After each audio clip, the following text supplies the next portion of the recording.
उरणमध्ये निर्घुणपणे हत्या झालेल्या यशश्री शिंदेच्या वडिलांनी खळबळजनक दावे केलेत। आपण संकटात असल्याचं यशश्रीने तिच्या कामावरच्या मित्राला सांगितल्याचं आई वडिलांनी सांगितलेलं आहे। यानंतर आपण पोलिसांना जाऊन सांगितलं। पोलिसांनी तपास सुरू केल्यानंतर सकाळी त्यांनी आम्हाला बोलावलं, तेव्हा आम्हालाच तिची हत्या झाल्याचं समजलं, असं यशश्रीचे आई वडील म्हणालेले आहेत। 2019लाही दाऊद शेख विरोधात यशश्रीला त्रास दिल्यानं पॉस्को अंतर्गत गुन्हा दाखल करण्यात आला होता। त्यानंतर तो अटकेतही होता। जेलमधून बाहेर आल्यानंतरही त्यानं आमच्या मुलीला त्रास द्यायला सुरुवात केली।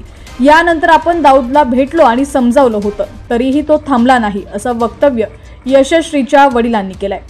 बातमी पूर्ण पाहूया त्याआधी तुम्ही HPN मराठी न्यूज चॅनल पहिल्यांदाच पाहत असाल आणि अजूनही चॅनलला सबस्क्राइब केलं नसेल तर नक्की सबस्क्राइब करा आणि बेल आयकॉनवर क्लिक करून नोटिफिकेशन्स मिळवा, जेणेकरून आमचे अपडेट्स लवकरात लवकर तुमच्यापर्यंत पोहोचतील।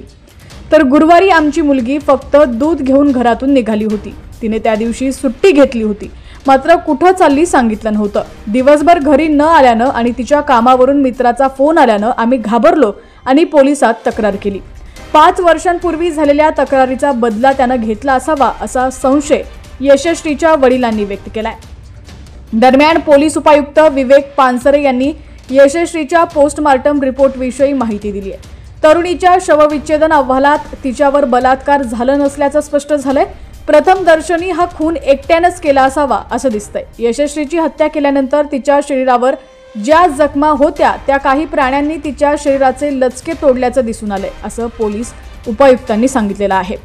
यशश्री शिंदे ही 20 वर्षाची तरुणी गुरुवारपासून बेपत्ता झाली होती। त्यानंतर शुक्रवारी रात्री तिचा मृतदेह उरण तालुक्यातील कोटनाका इथल्या पेट्रोल पंपाजवळ निर्जन रस्त्यावरती आढळून आला होता। दाऊद शेख यानं ही हत्या केल्याचा आरोप आहे। दाऊद शेख हा मूळचा कर्नाटकचा असून तो उरणमध्ये ड्रायव्हरचं काम करतो।